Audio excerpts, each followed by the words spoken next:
ये देखिए number of worms देखिए आप कितने हैं इसको, इसके अंदर में। इसको कभी भी आप परचेज करते हैं तो वो गोबर के साथ ही परचेज करना चाहिए। इसको कोई खाने के लिए तो कुछ ना कुछ चाहिए। अगर आप इसको इस तरह से अगर सोच रहे हैं कि आपको इस तरह से केचुए मिलेंगे तो ऐसा नहीं है, वो आपके मर जाएंगे केचुए। वो हमेशा गोबर के साथ यानी अपने खाने के साथ ही आते हैं। आज के समय पे आप देख पा रहे हैं कि हमारी दिनचर्या बिल्कुल बदल चुकी है। हम जो पहले ऑर्गेनिक में खेती करते थे नॉर्मली, अभी आ चुके हैं हम यूरिया DAP इस तरह की खेती में। मतलब इतना समझ लीजिए आज के समय पे आदमी पूरा जहर ही खा रहा है, चाहे वो सब्जियां हो, चाहे वो हमारे अनाज हो, या फिर आप कोई भी जमीन से उगने वाला कुछ भी पदार्थ जो हम खा रहे हैं अपने पेट में, आज के समय पे हम पूरा केमिकल ही खाए जा रहे हैं। पहले आप आज से 20 या 30 साल पहले की अगर बात करें, ना यूरिया था, ना DAP था, ना इस तरह का कोई भी कंपोजिशन हमारे सामने नहीं था। हमारे पास उस समय पे क्या अल्टरनेट था? हमारे पास में गोबर की खाद, ऑर्गेनिक वे में ही खेती करते थे। लेकिन आज का समय धीरे धीरे आप देख पा रहे होंगे, वीडियोज में भी काफी दिखाते हैं, और ये ट्रेंड भी धीरे धीरे चेंज हो रहा है। लोग केमिकल से हटके आज के समय पे जागरूक होके ऑर्गेनिक खेती की तरफ आ रहे हैं। और जिस यूनिट पे आज हम खड़े हैं, ये ऑर्गेनिक का बेस समझ सकते हैं। ये कौन सी यूनिट है दोस्तों? ये है वर्मी कंपोस्ट।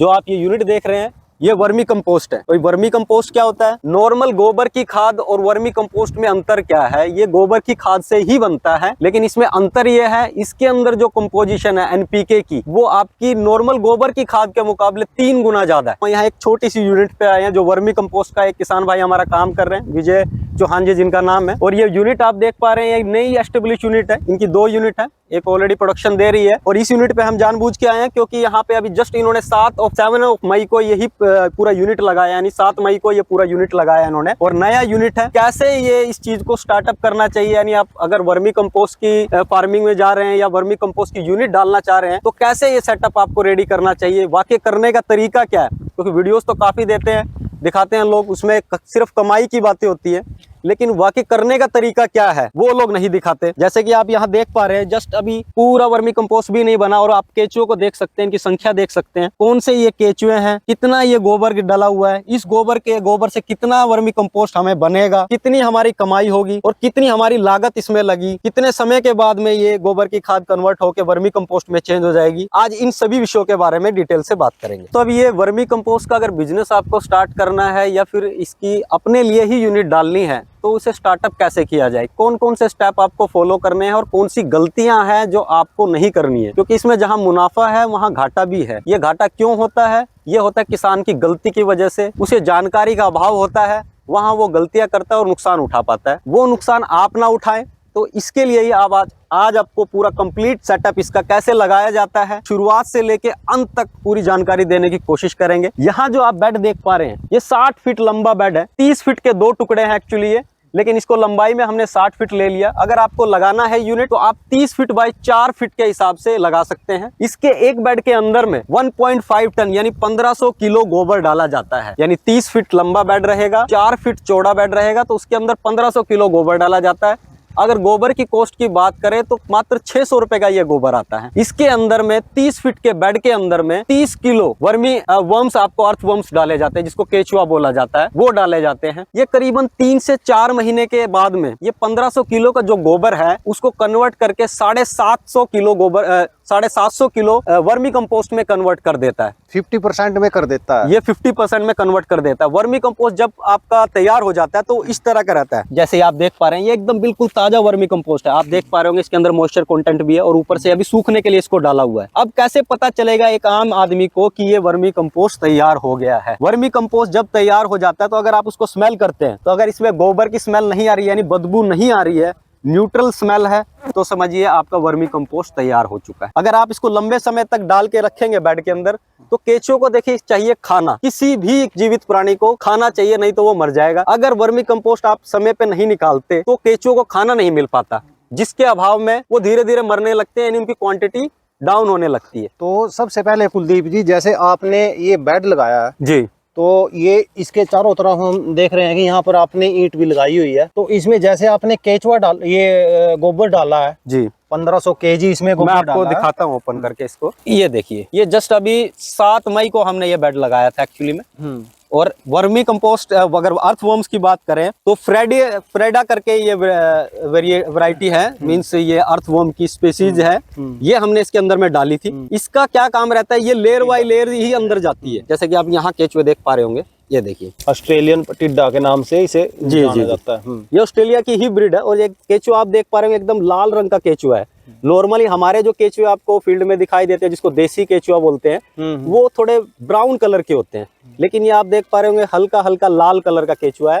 लंबाई भी ज्यादा नहीं होती, लेकिन पतला है, थोड़ा पतला होता है ये केचुआ। तो सुनने में जैसे कुलदीप जी आता है, इस केचुए में और उस केचुए में फर्क होता है कि ये गोबर ज्यादा खाता है या कैपेसिटी ज्यादा होती है? नहीं, इसमें देखिए, इसमें दो चीजें होती है। एक तो ये जो केचुआ है, ये इस केचुए का वजन होता है 1 ग्राम। जब इनिशियली इसको डाला जाता है उस समय पे इसका वजन 1 ग्राम होता है। और इस केचुए की खासियत ये है, ये एक दिन में जितना इसका वजन है उतनी वर्मी कंपोस्ट आपके तैयार कर देता है। तैयार कर देता है। 1 केजी केचुआ अगर आप इसके अंदर डालते हैं तो करीबन 1000 से 1100 केचुए होते हैं इस तरह के। यानी 1 किलो अगर केचुआ आपने डाला तो एक दिन में 1 किलो वर्मी कंपोस्ट आपके लिए तैयार कर देता है। तो वो उतना कुलदीप खाना जी खाता है। ये बताइए, जैसे आपने इसके अंदर गोबर डाला है, जी, गोबर डालने के बाद तो तुरंत केचुआ डालना होता है या कुछ इसकी कंडीशन है जिसके जो बातों का ध्यान रखना पड़ता है? गोबर डालने के बाद कुछ टेम्परेचर मापना पड़ता है, ऐसा कुछ क्या होता है? देखिए, मोस्टली किसान गलती कहाँ करते हैं। देखिए, आपने बेड लगा लिए, 30 फीट का बेड लगा लिए, कब्रनुमा इसको आकार दिया जाता है, इस तरह का शेप इसको कब्रनुमा दिया जाता है। इसके बाद में जब आप गोबर डालते हैं तब उसका टेम्परेचर हाई होता है। गोबर बिल्कुल आपको ताजा नहीं लेना, करीबन 7 से 8 दिन पुराना गोबर लिया जाता है और उसको इस तरह का बेड लगा के हम इसके अंदर हाथ डाल के देखते हैं कि टेम्परेचर ज्यादा तो नहीं है। अगर आपको टेम्परेचर ज्यादा लगता है अंदर में, अगर आपने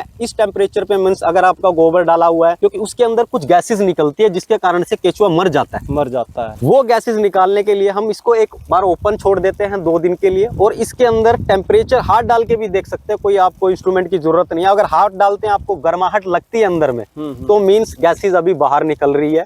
आप इसके ऊपर में पानी का छिड़काव करते हैं। किस कंडीशन में आप केचुआ इसके अंदर डालते हैं? देखिए, जब आप, और मॉइस्चर कंटेंट कैसे आप मैच कर सकते हैं कि भाई इसके अंदर कितना पानी होना चाहिए, हमें कैसे पता चलेगा? जब आप गोबर को उठाते हैं और इसको ऐसे दबाते हैं, इसमें से बिल्कुल हल्का हल्का पानी आना चाहिए, बिल्कुल हल्का हल्का, या फिर ना के बराबर। अगर सूखा है तो पानी नहीं निकलेगा, तो इसके अंदर मॉइस्चर कम है। जैसे आप देख पा रहे हैं, हम यहाँ पे इसके अंदर में भी पानी डाल रहे हैं, क्योंकि दिन के अंदर कम से कम, अगर गर्मी का समय है तो कम से कम सुबह और शाम आपको 5 से 10 मिनट के लिए इसके अंदर पानी जरूर डालना है, ताकि इसके अंदर, क्योंकि गर्माहट भी है, टेम्परेचर भी धीरे धीरे बढ़ रहा है, और मॉइस्चर अगर कम होगा तो केचुआ मरने की संभावना काफी ज्यादा हो जाती है। इसके लिए आप देख पा रहे हैं, ये हमने जूट की बोरी डाली हुई है। आप इसको पुराल भी डाल सकते हैं अगर किसी के पास अवेलेबल नहीं है। ये क्या रहता है, मॉइस्चर को ऊपर उड़ने नहीं देता। और उसके ऊपर में आप देख पा रहे हैं, हमने ग्रीन कलर का एक नेट भी डाला हुआ है। ये अंदर में हीट्स को प्रोड्यूस नहीं होने देता, मीन रिफ्लेक्ट करता है। इसके लिए ग्रीन शेड डाला जाता है। तो बात करते हैं कुलदीप जी, जैसे अब आपने बेड लगाया हुआ है यहाँ पर, तो इसके बाद अब ये जैसे केचुआ डाल रहा है, तो केचुआ डालने के बाद कितने दिन बाद ये इसको तैयार कर देगा? जो खाद है, जो ये खाद को बना देगा इसके अंदर? देखिए, अगर आपने केचुआ आज डाला है, मान लीजिए आज आपका पहला दिन है, आपने बेड को ठंडा कर लिया और आज आप केचुआ डाल लेते हैं, और ये वैरायटी फ्रेडा करके ये वैरायटी डालते हैं।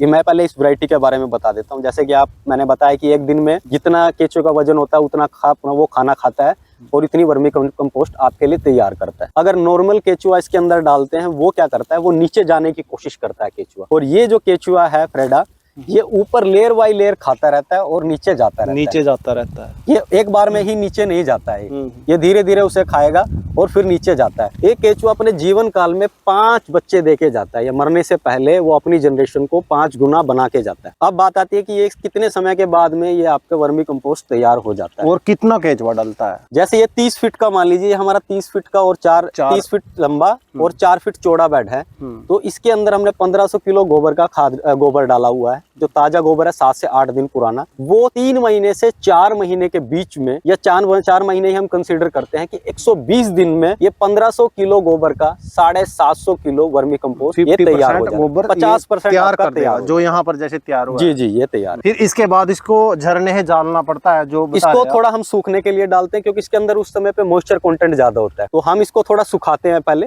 सुखाने के बाद तभी झरने में वो तभी झरेगा जब तक इसके अंदर मॉइस्चर कंटेंट नहीं जाता। तो हम पहले उसे सुखाते हैं, थोड़ा ऊपर की लेयर निकालते रहते हैं, और मॉइस्चर, क्योंकि मॉइस्चर धीरे धीरे नीचे जाएगा एट ए टाइम एकदम बिल्कुल नहीं सूखता है वो, क्योंकि ये गोबर की खाद से ही बना है एक तरह से, समझ रहे हैं आप। और इसके अंदर मॉइस्चर बहुत ज्यादा 70% मॉइस्चर रहता है इसके बेड के अंदर में। तो हम धीरे धीरे लेयर वाइज लेयर ये इसको वर्मी कंपोस्ट बात करते हैं कुलदीप जी जैसे इसकी प्रॉफिट की। तो अब कोई किसान है वो इससे कैसे कमा सकता है, कितना प्रॉफिट कमा सकता है अगर प्रॉफिट की बात करें? सबसे पहले बात कर लेते हैं इसकी लागत। मान लीजिए आपने एक बेड लगाया है, 30 फीट का बेड है, 4 फीट चौड़ा है, 1500 किलो आपने गोबर डाला है, 600 रुपए का कितना खर्चा आ जाएगा? 600 रुपए का आपका गोबर आ जाता है उसके अंदर में। उसके बाद में केचुआ डलता है, उसमें 30 kg केचुआ, 1 फीट पे 1 किलो केचुआ। हम केचुए को ऊपर में डाल देते हैं, वो केचुआ अपने आप धीरे धीरे नीचे चला जाता है। केचुए की रेट की बात करें तो जो फ्रेडा जो वैरायटी है, जो किस्म है, इसकी अगर कॉस्ट की बात करें तो 300 रुपया पर केजी ये मिलता है जी। यानी अगर 30 किलो केचुआ डाला तो 9,000 रुपए का आपका केचुआ हो गया, और 650 रुपए का गोबर। हम राउंड फिगर इसको 10,000 रुपए समझ लेते हैं। एक बेड तैयार हो जाता है। इसके ऊपर थोड़ा पुराली भी डालेंगे, ईंटों से मान लीजिए कवर भी करते हैं, या फिर लेबर कॉस्ट भी पकड़ लीजिए, तो लमसम इसका 10,000 से 11,000 रुपए का खर्चा है एक 30 फीट बाय 4 फीट बेड का, जो आपको वर्मी कंपोस्ट प्रोड्यूस करके देगा 750 किलो। अब बात करते हैं ये आउटपुट कितना देगा। अब बात कर लेते हैं इसकी आउटपुट की, यानी इसकी कमाई की। 750 जो किलो आपने वर्मी कंपोस्ट तैयार किया है, वो हम बेचते हैं यहाँ 6 रुपया से लेके 20 रुपया पर केजी के हिसाब से। तो ये डिफरेंस क्यों रहता है? जैसे 6 रुपए से 20 रुपए केजी का डिफरेंस होता है, देखिए तो क्या फर्क होता है? हम मान लीजिए छोटी पैकिंग भी देते हैं और बड़ी पैकिंग भी देते हैं। मान लीजिए कोई छोटे स्केल पे लेके जाता है तो हम उसको ये देखिए एवरेज निकालना होता है हमें, क्योंकि हमारे पास सब तरह के वेंडर आते हैं, छोटे भी आते हैं, बड़े भी आते हैं, तो एक एवरेज निकालना होता है। छोटे जो वेंडर होते हैं या जो कम स्केल में लेते हैं, उनको करीबन हम 1800 रुपये 18 से लेके 20 रुपया पर केजी के हिसाब से दे। मान लीजिए कोई 5 किलो 7 किलो 10 किलो लेता है, कोई नर्सरी के लिए, अपने घर के लिए, होम गार्डनिंग के लिए लेना चाहता है, तो उनको इस हिसाब से देते हैं। कोई मान लीजिए 200 किलो या 500 किलो के आसपास या 1 टन का ऑर्डर आता है, तो हम उसको करीबन 6 या 7 रुपए के आसपास ये दे देते हैं। अगर हमारे कोई पुराने वेंडर रहते हैं, हमसे जुड़े रहते हैं, तो उनको थोड़ा और डिस्काउंट देते हैं, 6 रुपए पर केजी के हिसाब से भी दे देते हैं।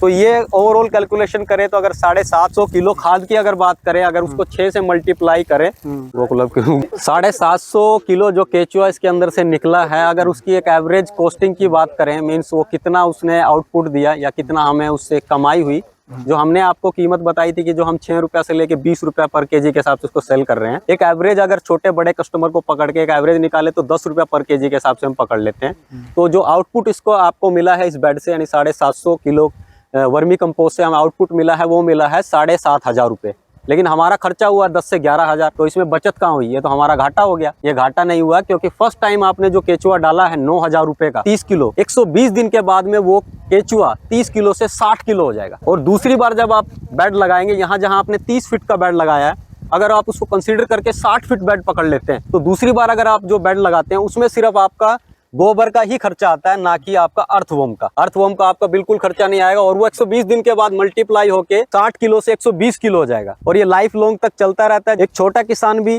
2 बेड से 1 बेड से भी शुरुआत कर सकता है और उसे धीरे धीरे आगे बढ़ा सकता है।